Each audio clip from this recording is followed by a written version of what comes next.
Falando em termos táticos, a pergunta é em termos táticos, ela está ajustada com externos. Ela precisa de tempo para coordenar com o flutuador, com o articulador. Precisa de tempo para ajustar a flutuação do flutuador para passagem, para sincronia, para o movimento que daqui a pouco o adversário. Então, uma já tem dominada, a outra precisa de tempo para ser ajustada. É isso mesmo, o Tite admitiu que o Flamengo hoje joga melhor com pontas, que a equipe já está coordenada para atuar dessa forma desde o ano passado. O que é verdade e corrobora com muita coisa que a gente fala aqui e também no clube de membros. Lembrando a você que membros do canal do Falso 9 têm acesso à transmissão tática de todos os jogos e também acesso ao chat, que é a maior comunidade aí que fala sobre tática em Flamengo que a gente tem no WhatsApp. Então a gente precisa abordar isso aprofundado aqui nesse vídeo, que vai falar um pouco sobre a diferença do Flamengo dos pontas para o Flamengo do De La Cruz como esse, entre aspas, flutuador, né? E o próprio Tite também usou o exemplo ao longo da coletiva, falando do Jadson, né? Jogador ex-Corinthians, que jogou com ele em 2015, como esse flutuador que a gente fala abertamente sobre isso há muito tempo, desde a chegada do Tite. Ele corroborou ali com a nossa análise durante a sua coletiva. Então, vamos falar sobre isso aqui nesse vídeo, falando sobre tática sem tatiqueio.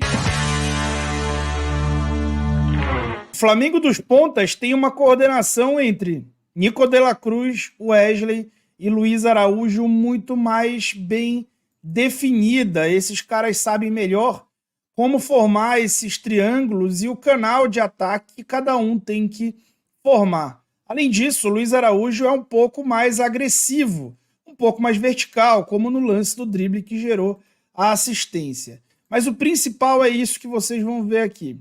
As opções de dinâmica são mais simples, são mais limitadas. Todos os jogadores sabem que o Luiz é um canhoto jogando pela direita, que vai cortar para dentro muitas vezes, que se não cortar para dentro, vai cortar para fora. Então, o Wesley, que vem atrás, vai seguir normalmente a setinha branca, que é, se o Luiz seguir a setinha branca dele e cortar para dentro, ele vai ultrapassar por fora, mas se o Luiz usar a setinha vermelha, ele vai acelerar por dentro. Da mesma forma o De La Cruz. Se o Luiz decidir aprofundar, ele baixa para dar o apoio.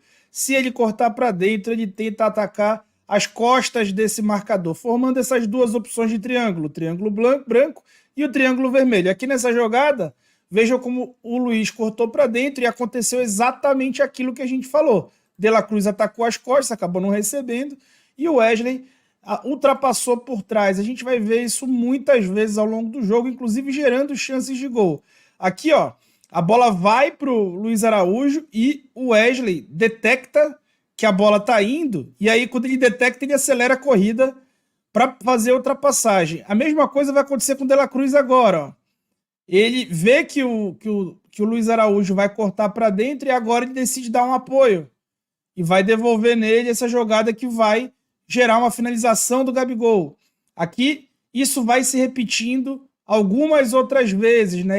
Cada jogador respeitando esse canal de ataque e, em alguns momentos, o De La Cruz conseguindo, né, atacar as costas da defesa. Era muito melhor definido que o De La Cruz era esse meia que flutuava e atacava espaço e também concedia apoio, que o Luiz Araújo era esse ponta que cortava para dentro e que o Wesley era esse lateral que ultrapassava. Essas definições facilitaram dinâmicas que foram amadurecendo durante o jogo, que a gente vai ver de novo o Luiz Araújo fazendo uma enfiada para o De La Cruz, como a gente tinha acabado de ver, ou mesmo aproveitando que o jogo pesa um pouco mais para o lado direito, pela presença do De La Cruz se associando ali mais com ele, mais ofensivo do que o Gerson do outro lado, que a própria característica de acionamento de bola aérea para o Bruno Henrique passou a ser explorada também e gerou duas jogadas de quase gol, inclusive pelo próprio Luiz Araújo, quase faz esse golaço. Agora vamos falar da dinâmica do time do ponta flutuador. No caso, o De La Cruz executando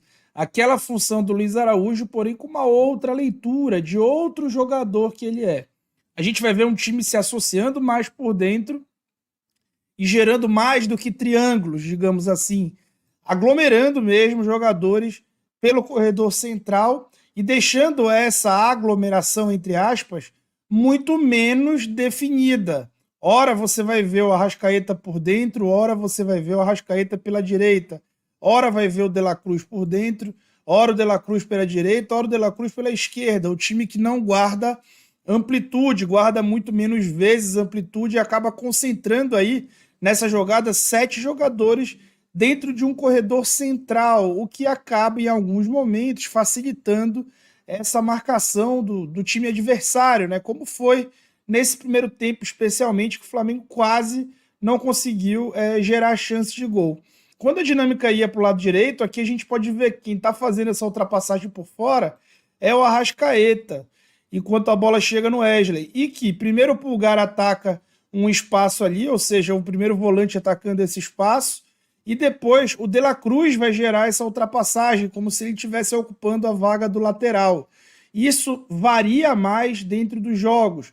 Um time que se associa e se aproxima mais, mas que eventualmente gera esse tipo de situação. 3 jogadores dentro de um espaço muito curto, que foi resolvido com a inventividade ali do De La Cruz. Mas esse tipo de situação, notem que fora desse círculo que eu destaquei, não tem ninguém. Ou seja, poderia um desses 3 jogadores estar ocupando esse espaço e gerando uma dinâmica de maior liberdade. Aí acabou dando certo, porque o De La Cruz conseguiu sair da marcação, mas não é tão indicado assim você juntar tanta gente assim na zona da bola, né? Isso gera uma complexidade muito maior dos movimentos e uma liberdade, né? Uma indefinição muito maior também, né?